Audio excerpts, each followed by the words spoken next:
Good evening. Welcome to Bedtime Stories with me, Pastor Michelle. Today is Tuesday, December 29th, and our story of the night from the Disney book is Monsters, Inc. related.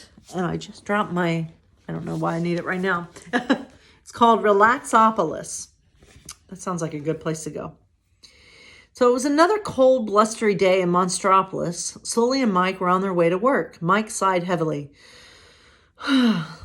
"What's wrong, little buddy?"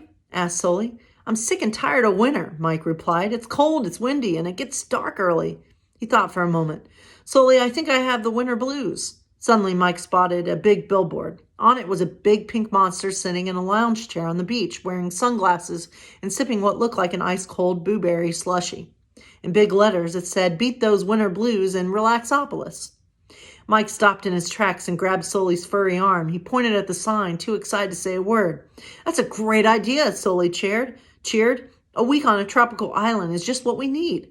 So they arrived in Relaxopolis a few days later. They went right to the beach where they each ordered an ice-cold blueberry slushie.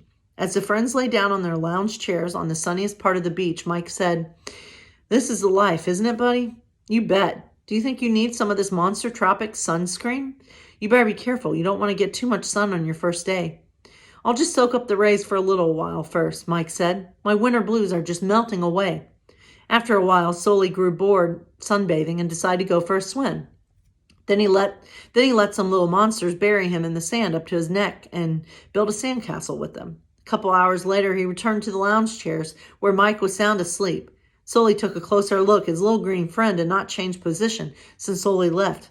He hadn't put on any sunscreen either. Without meaning to, Mike had burned himself in the sun.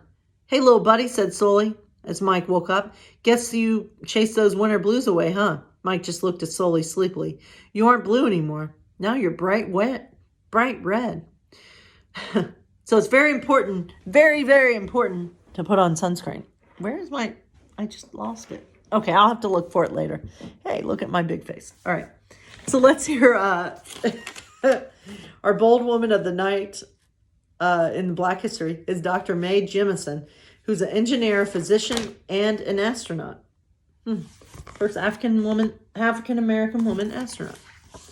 So as a child, she loved to read, especially books about science and astronomy.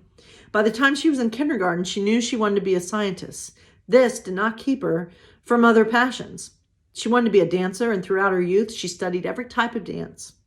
In college in the 70s, she double majored in chemical engineering and African American studies. When she learned about Dr. Martin Luther King Jr., she saw his work as a call to action to help people. So she decided to become a doctor.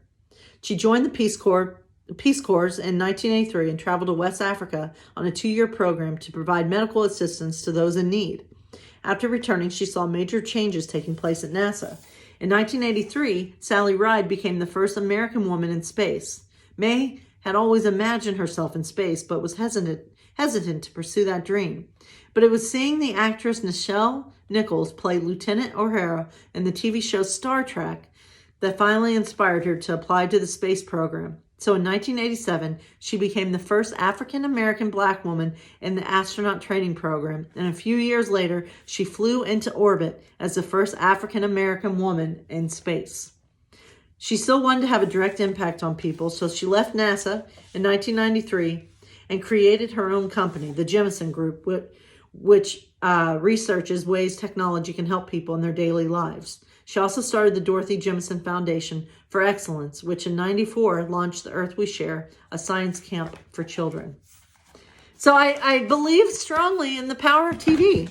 I know I'm an addict to TV, and I'm not saying I'm not justifying my addiction, but I'm just saying that TV can be a very powerful medium to creating positive change in the world. I swear, if I were to get my PhD, I think I would want to center my dissertation on that, like how TV can be an impactful medium. It's probably already been done though, that kind of dissertation. So anyway, sorry, those were my random thoughts of the day. God bless.